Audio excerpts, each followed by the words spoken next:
Hi there, and welcome to the Lee Farnell podcast, Leading Your Best Life. I want to do a couple of things in the next few podcasts just to get you thinking about your own attitude, your own approach. Why? Because these are poems and pieces of writing that really got me. And this particular one's called The Man in the Mirror. It's not Michael Jackson's song. It was actually called The Guy in the Glass by a fellow by the name of Dale Wimbrow, who was in and around the 1920s, 1930s.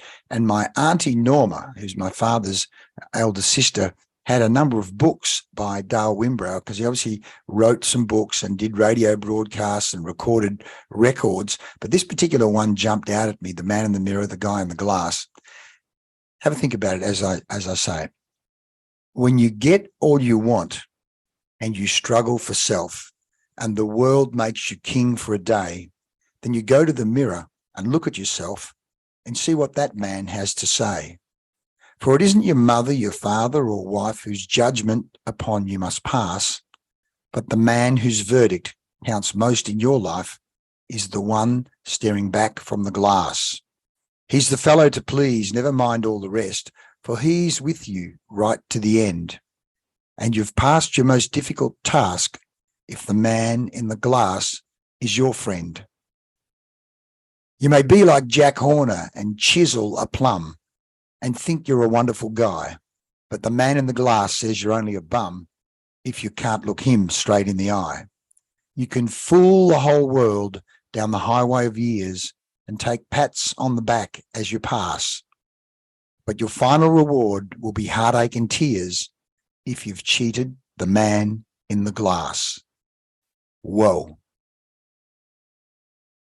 You can fool the whole world down the highway of years and take pats on the back as you pass, but your final reward will be heartache and tears if you've cheated the man in the glass. Needless to say, it's not just man in the glass, it's woman in the glass as well. But of course, he's writing to himself. Who do you look at in the mirror? And of course, Michael Jackson's song is fantastic, The Man in the Mirror. I'm looking at the man in the mirror. I'm asking him to change his ways. Many a time I've done that and still do. I remember Greg Norman, the great golfer, talking about looking at himself in the mirror and asking himself a question each day. Kathy Freeman, the great Australian Olympic runner, having the time she wanted to do in the final, the gold medal race, on her mirror. And in fact, she did that time. I think it was 46.6 or 46.7 to win the gold medal at the Sydney Olympics. Your relationship, my relationship with that person in the mirror is critical. And therefore, it's so important to not only have that relationship with the person in the mirror, but your internal world, because what you hear and see when you look in the mirror, what I hear and see, is really what's going on in the internal world, which is why we all should be working on the internal world, the conversation, the peace, the harmony, the vibration of our internal world, which again is why we say to our clients, get into meditation.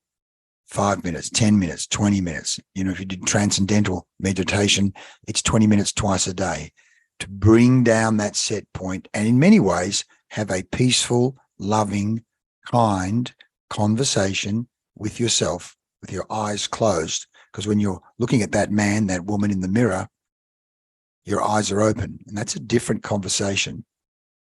The conversation you have when your eyes are closed, not when you're going to sleep, although that's one thing, when you're sitting upright in the meditation position. So we highly recommend that if you're serious about your life, your future, and being the best you possibly can be, leading your best life, have those conversations with your eyes closed and say kind and loving things to yourself in the mirror. Hope that helps. Just an insight. I'm going to go through a series of these poems. People far smarter than me, as Isaac Newton said, if I have seen further, it's because I've stood on the shoulders of giants. And so this is just an example of standing on someone else's shoulders, Dale Wimbrow's shoulders, to take a look at that conversation with the man in the glass. But your final reward will be heartache and tears if you've cheated the man in the glass. Don't cheat the person in the glass. Work on yourself on the inside. And that's why these podcasts are here for you. Share them with friends and spread the word to lead your best life. See you next time. I'm Lee Farnell. Thanks for listening.